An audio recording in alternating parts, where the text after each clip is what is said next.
Hey everyone, welcome to another lesson. In this one, what we're going to be talking about is starting to make chord changes as well as how to get some chromaticism into your playing.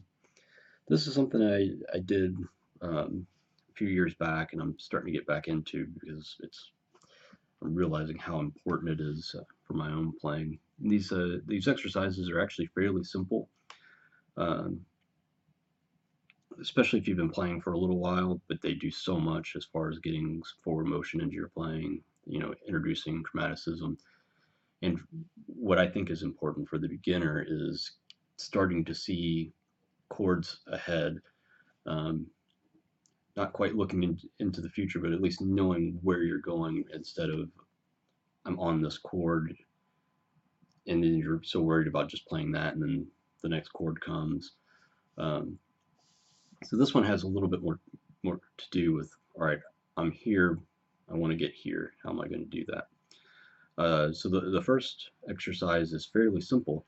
So what we're going to do, um, I'm going to play over the tune Solar, but all I'm going to do is play a note on the and of four, and then a note on four.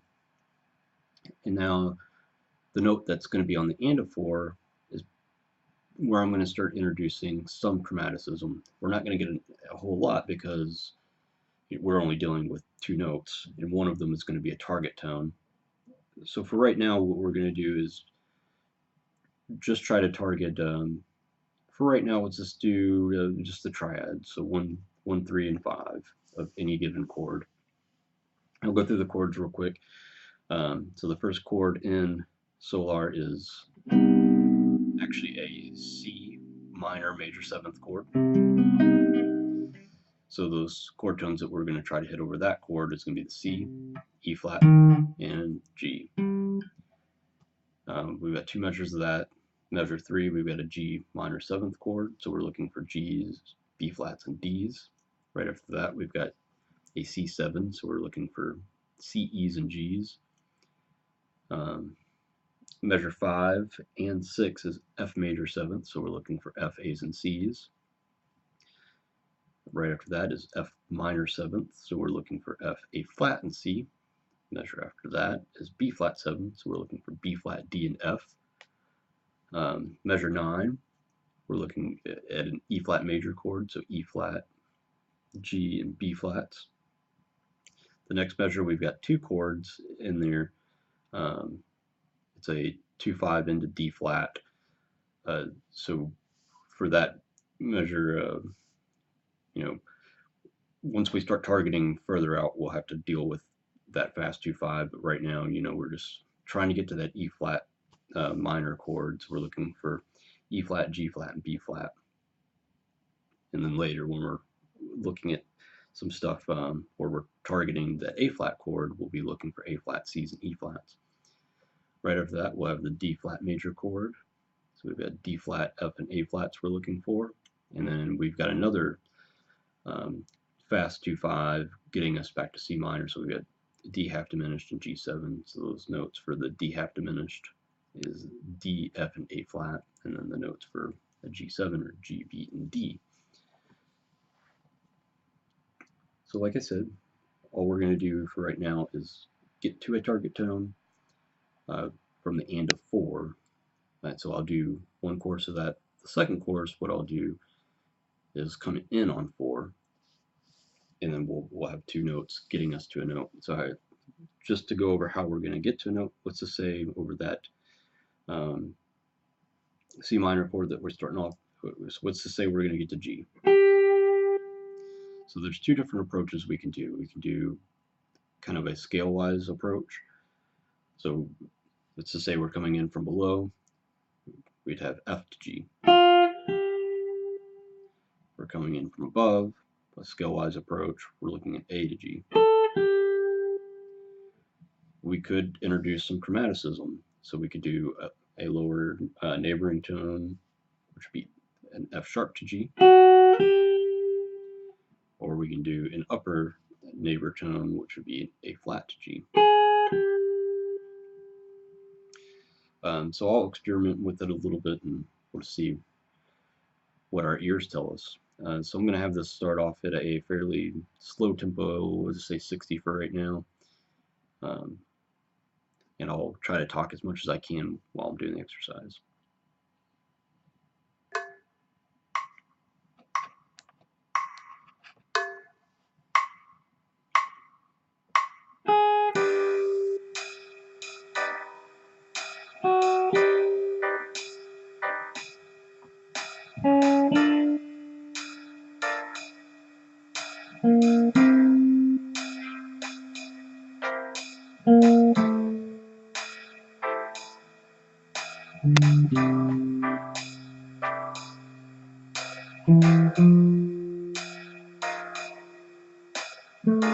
I'm getting some words right now. It's okay for now.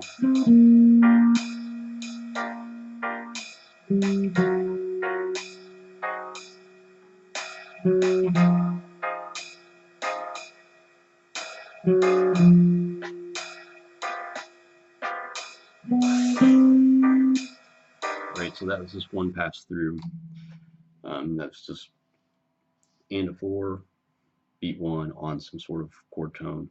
I kind of got trapped where I was landing on a lot of roots.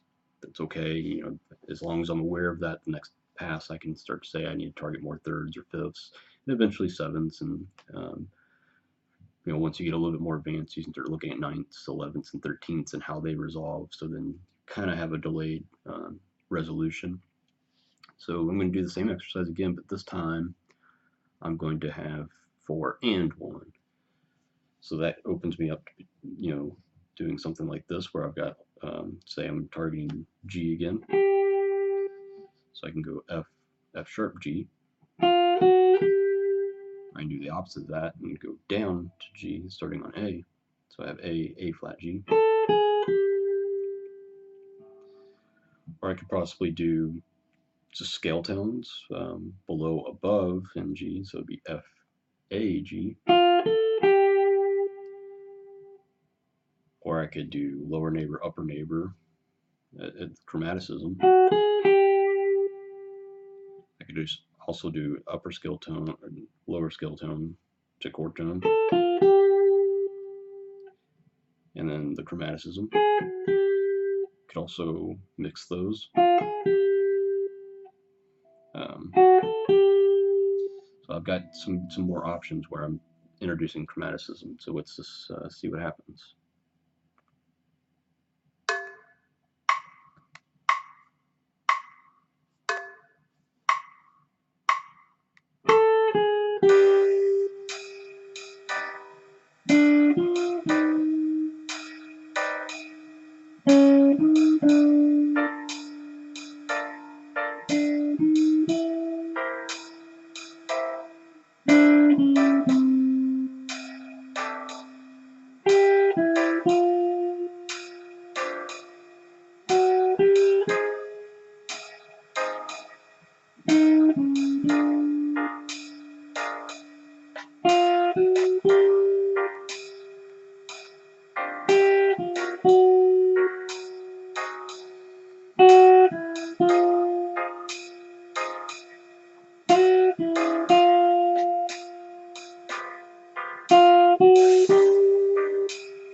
Right?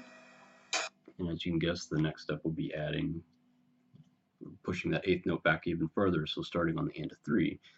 So then we'd have 3 notes to our target. And so it's kind of the way that my instructor put it is you start to pull back this rubber band before you get to the release point, and you just keep getting it further and further and further. So I'll go ahead and run through that really quick. It's basically the same rules, except we've got one extra note we're dealing with now.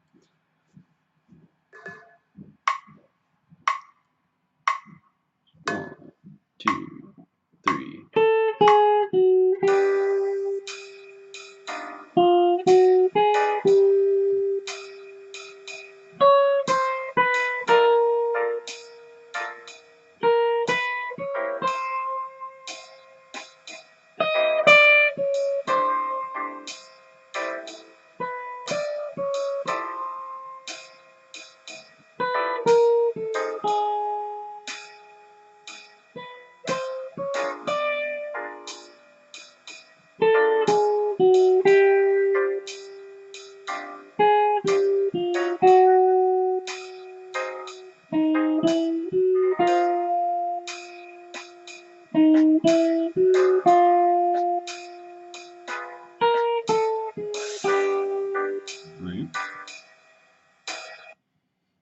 we could just keep going and going and going, and eventually you get to where that's all you're doing. You're starting to see how to get to these longer periods of time, and to start landing on these chord tones through some form of chromaticism. You'll start to find patterns that you end up liking, um, or you could just call them ideas, because that's what they are.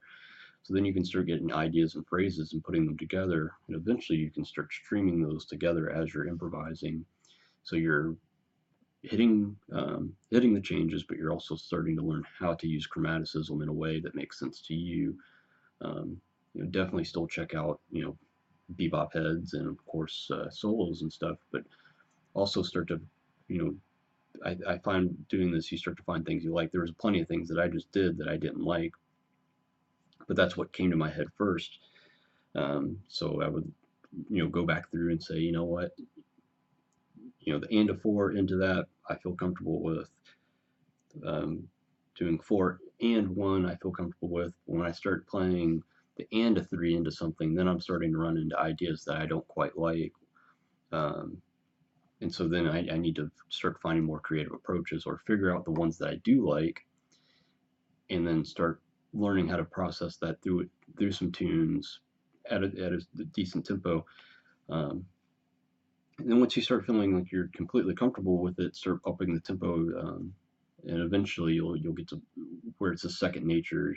You can feel where the time is. You know what part of the beat you're starting your chromaticism in, and then you're getting to these chord tones. Um, so that's all I'm going to talk about for this. We'll have a part 2 with a different exercise, um, mainly dealing with the same thing, seeing how we can get a continuous flow of music happening, um, with longer lines, with using eighth notes, triplets, and 16th notes, and then learning how to combine all that together.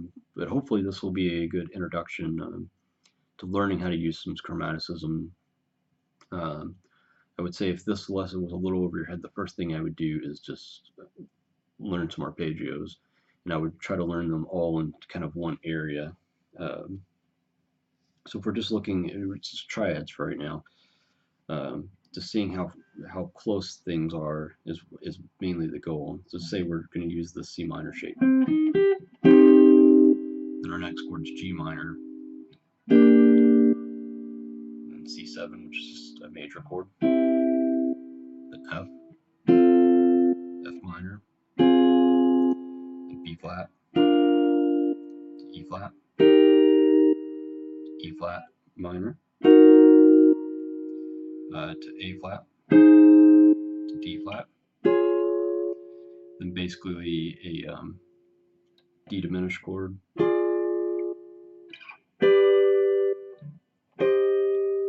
and just learning how to string those together. At first, you might have to do just quarter notes. I'll just run through it since I started talking about it. I'm going to pick a different position so I don't move all the way up. So just quarter notes. So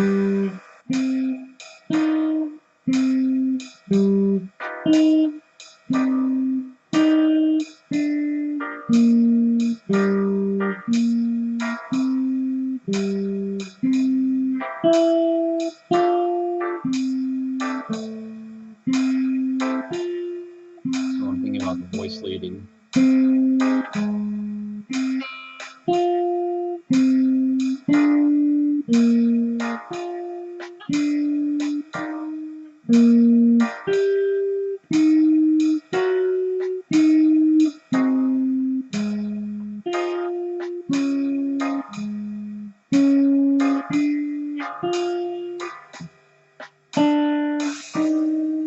Right.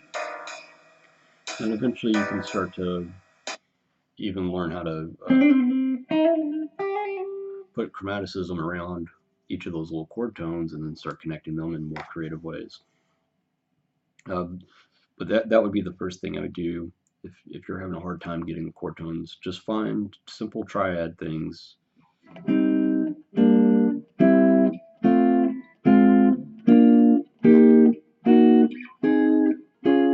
then you got the diminished chord. And be able to do that, because then you'll be able to see exactly what notes are wanting to move. And I've got a triad lesson and how to see that all over the neck. Um, but I think that's a great tool to do when you're learning any tune, just so you can see how the music wants to move along the fretboard, and then you can start to see where exactly how to connect these dots with chromaticism. So again, hope that helps, and I'll see you guys in the next lesson.